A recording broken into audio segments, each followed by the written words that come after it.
தினந்தோறும் அழகா ட்ரெஸ் பண்ணிக்குவார், ஒரு பேரை வைப்பார், பத்திரிகையில் அழகா விளம்பரம் வரும், போட்டோ ஷூட், அப்படியே வந்து நிற்பார், ஒரு பேட்டி கொடுப்பார், அதற்கு பத்திரிகை ஊடகங்கள் அப்படியே விளம்பரம் கொடுப்பாங்க.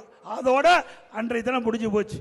அதாவது திட்டத்தை அறிவிப்பார், ஒரு திட்டத்துக்கு பேரை வைப்பார், அதுக்கு ஒரு குழு போடுவார், அதோட முடிஞ்சு போச்சு. தமிழ்நாட்டில் குழு போடுகிற ஒரே அரசாங்கம் ஸ்டாலின் அரசாங்கம். இந்தியாவில் வேற அரசாங்கம் எங்கேயுமே இப்படி குழு போட்டதா வரலாறு கிடையாது. ஏதோ குழு 1-2 போடுவாங்க. ஆனா திமுகவில் எல்லா திட்டத்துக்கும் குழு போட்டு ஒரு தலைவரை போட்டு அதோட அதை முடிச்சிருவாங்க. குழு அரசாங்கம் திமுக அரசாங்கம், குழு அரசாங்கம். இப்படிப்பட்ட அரசாங்கம் மீண்டும் வர வேண்டுமா?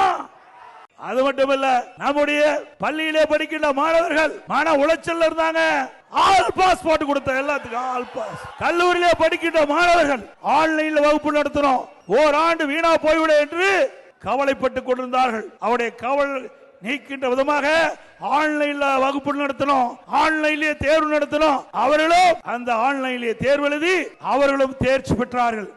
இப்படி அனைத்து இந்திய அண்ணா திராவிட முன்னேற்ற கழக ஆட்சியிலே மக்களுக்கு தேவையான உதவிகள், மாணவருக்கு தேவையான உதவிகள், இளைஞர்களுக்கு தேவையான உதவிகள், தொழிலாளிக்கு தேவையான உதவிகளை அவ்வப்போது சரியான நேரத்தில் திட்டமிட்டு செயல்படுத்திய காரணத்தினால அண்ணா திமுக ஆட்சி பொற்கால ஆட்சி என்று மக்களால் போற்றப்படுகிறது.